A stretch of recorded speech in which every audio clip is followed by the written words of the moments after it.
Hello and welcome to the Eugene Torta YouTube channel.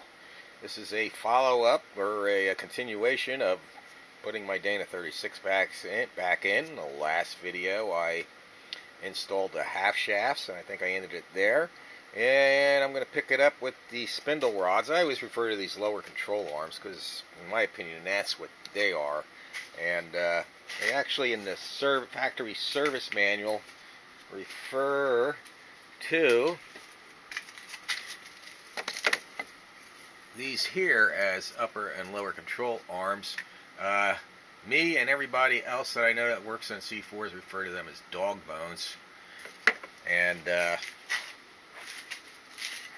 refer to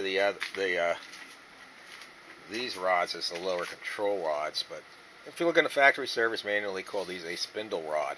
This is the factory aluminum one, and this is the factory bracket. This is an aftermarket one. I can't even remember what manufacturer I got it from. I had it on there so long. Anyway, I refinished it because it was getting pretty beat up and starting. The anodized finish was starting to corrode. So I refinished it and getting ready to install them back in. And depending on the aftermarket ones that you use, if you're going to be using the aftermarket ones, they call these smart struts, by the way.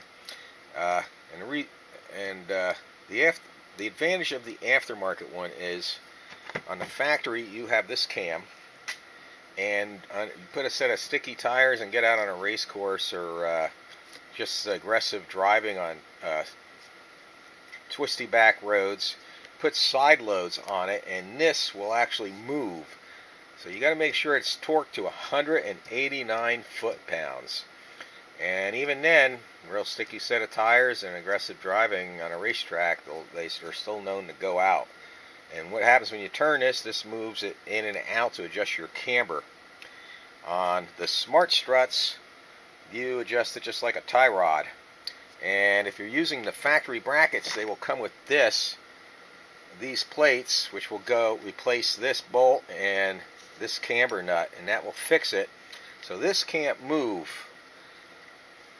And you would adjust it via this rod, your camber. And if you do get an aftermarket one, they'll come with like these shims that you use. Hopefully you can see that.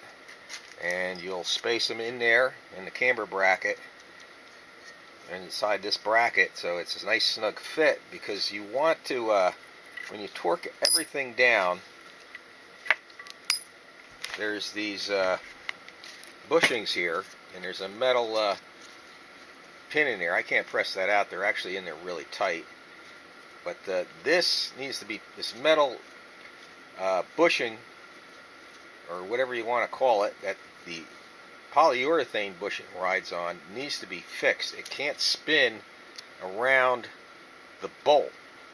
That would be bad because it would end up wearing the bolt out, or this pin here, this shaft. And you want that so it's pinched tight and it doesn't rotate. That's what these are for. They grip it on one side, one on the other side, and then when you tighten this bolt down, it'll pinch it. Same on the other side. I'll show here.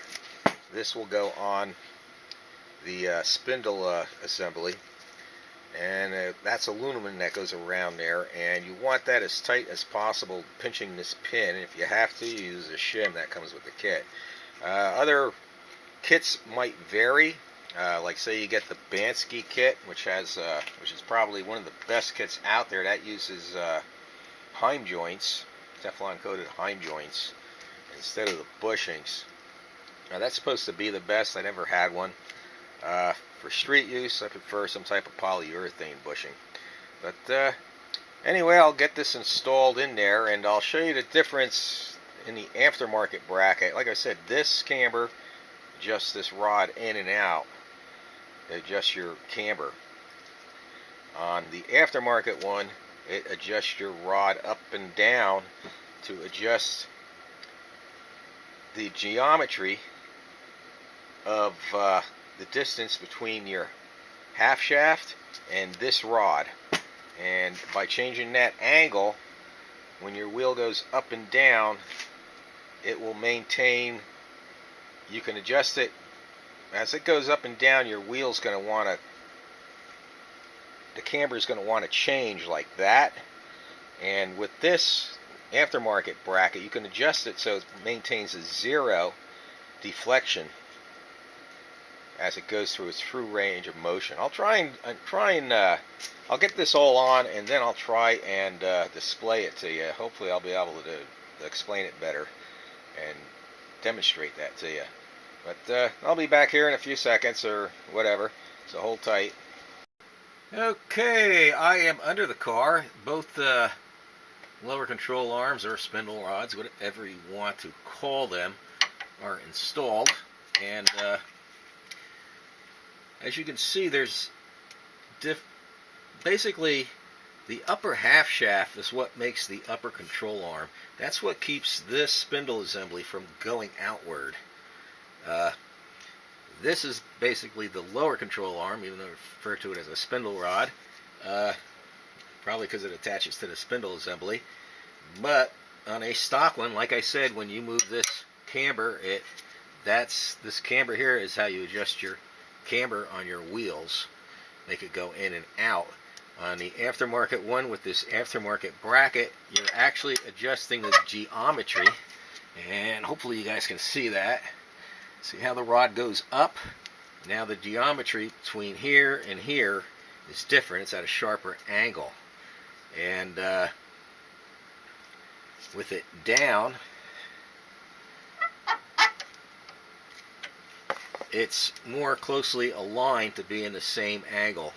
And what happens is when the wheel goes up and down, it maintains closer to 0, or whatever you have your camber set at. Say you have your camber set at -1, it'll maintain -1 throughout the full travel of the suspension, which is an advantage.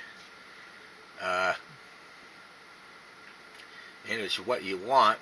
What that advantage does is it keeps your tire 90, helps it keep it 90 degrees to the road as you're cornering or launching, and it does give you a little bit more traction. The older the C4 Corvette, the more advantage it is. I think in 88 or 89 they changed the geometry of the factory bracket to lower it a little bit and to improve that.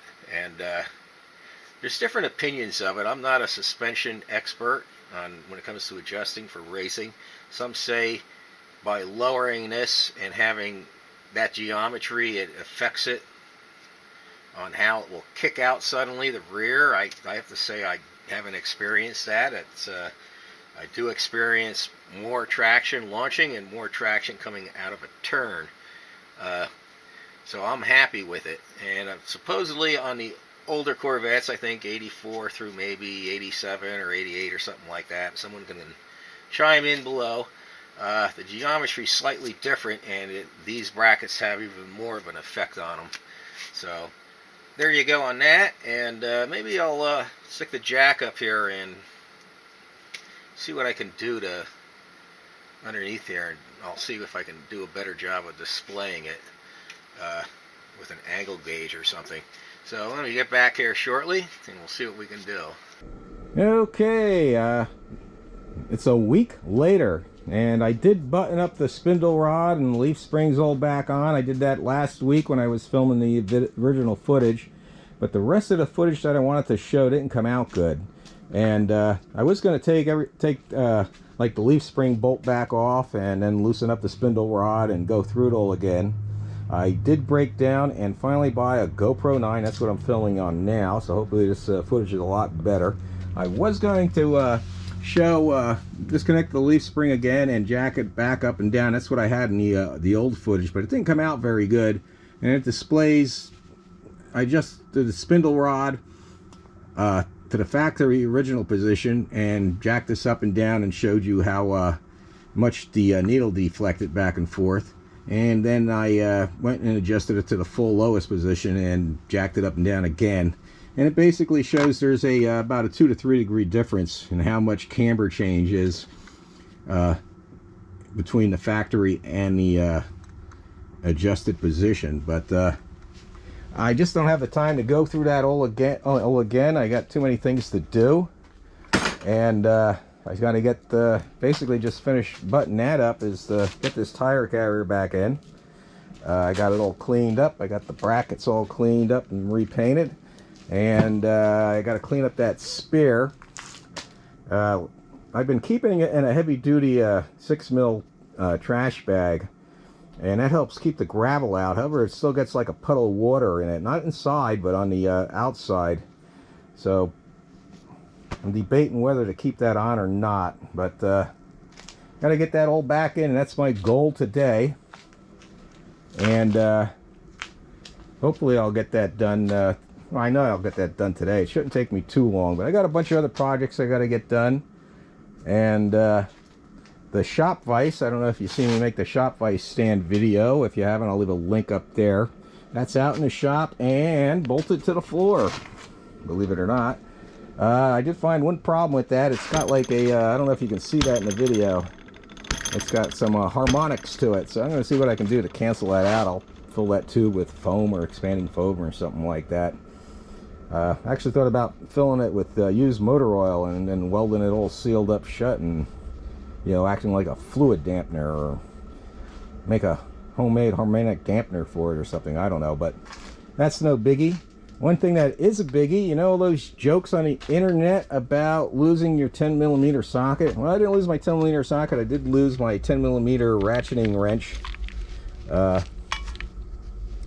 So hopefully I'll find that. If not, I'll maybe buy another. I don't know. Hopefully it's somewhere around here. If anyone sees it in any of my videos, please let me know. I got a bunch of other projects yet to do. I want to get the front off of that and all the front accessories off of that, so I can take care of that water pump leak, which I'll go over in another video. It's kind of an oddball leak. It's not from the shaft seal or a weep hole. It's where it bolts to the block, and it only does it under certain conditions, like won't leak all summer, won't leak all winter until I turn on the heat and it starts to warm up in here, and then it'll just like weep.